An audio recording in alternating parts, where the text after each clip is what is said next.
They're kind of, but they're still entities and they're still intelligent, Oh, right? absolutely. Yeah.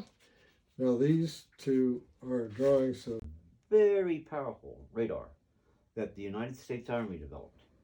It went down in history as being the first radar ever where we could go ahead, aim it at the moon, bounce a radar beam off the moon, and it came back to Earth. wow.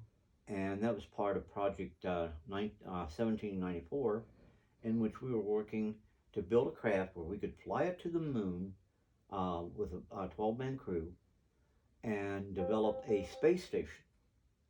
And I have some of the books. You said Project 1794. 1794. Now you go and try to look those. And Project Diana is the actual So radar, right? That was the You radar. sure it's not 1974? 1794. Okay. So it had nothing to do with dates. Mm-hmm. So they went ahead and let me put it to you this way. Oh, okay. Interesting. This one right here is probably close to this child here, are one of these two, not the tallest, but one of the other two here. Okay. And I'd say the relationship between whichever one he was with here is like with me and my pup. Isn't that right, Meathead? In other words, not of the same level, but loving. No, oh yeah. Loving. Did you ever see a mantis type?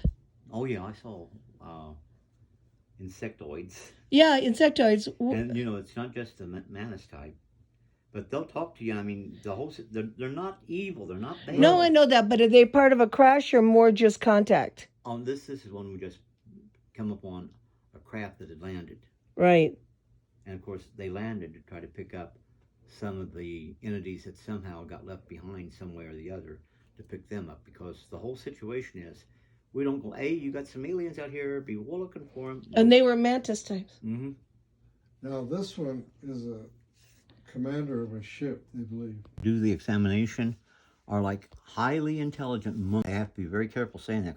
Oh, you're calling them monkeys? No. I mean, we have monkeys that are highly intelligent. Eyes or her eyes. Oh, they can go ahead and be very intimidating. Yeah. And this one should been about 5 foot tall. Okay.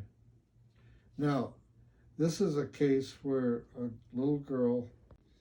There should be like, I don't like to say it, but sort of like scales on this. Okay.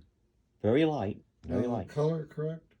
A greenish color, yes. Okay. As I put it, greenish tint in the book, I think. Right. And the strange thing about his eyes, he can open and close them, and that little pupil can actually go ahead and normally it's straight, but it can go to the circle. I don't know if you saw that or not. Mm-mm. Did you ever see personally anything like that? Mm-hmm. You have? But they're not like evil or anything. They're just people, No, right? I never had any situation where I really felt that I was being threatened by evil entities. She said basically the same thing. Gray paper. And he picked up a gray pencil. He couldn't see anything. He was drawing. So it ended up that.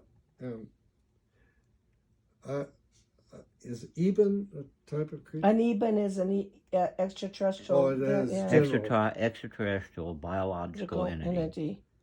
It's an acronym. Yeah, it's the same as ZB. Yeah. Have you seen? Yeah, and I mean, it's almost like the same color.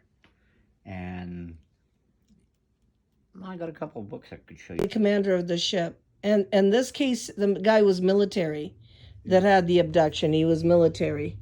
Well, in the Barney and Betty Hill case,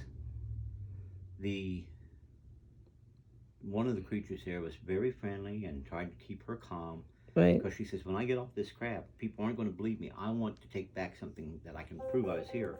So she saw this book on a table. She says, I want to take that book with me. And the creature says, you can take it with you, okay? Says, nothing's going to happen to you. We have you here for a reason, but after you leave, you can take it with you. Well, the one that was really in charge came back and says, no, she can't take it with her. No one is to know this ever happened. Oh. So, you know, she didn't get to take the book, but... Yeah, big. Is that the red-eyed guys that you... The one had the red eyes. Right. Did you give that creature a name?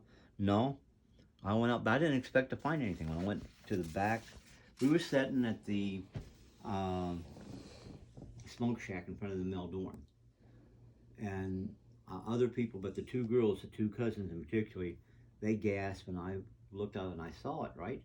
And they went, Stoney, did you see that? I said, yeah, young, and I saw it.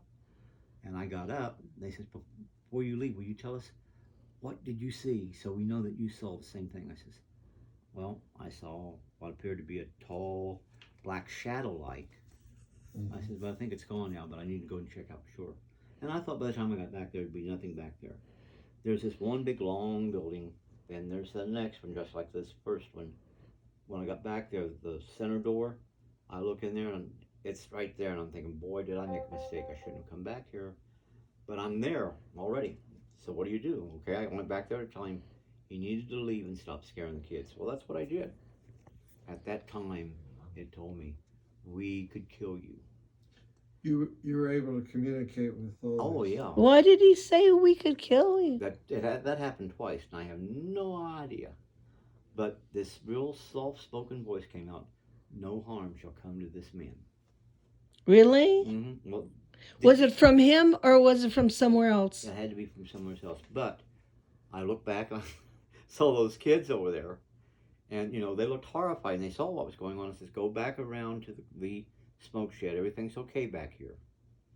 Oh, they went back reluctantly. And this one young lady felt that, you know, she had to write a statement to report it. And now that I saw it, I was a staff member, I could back her up.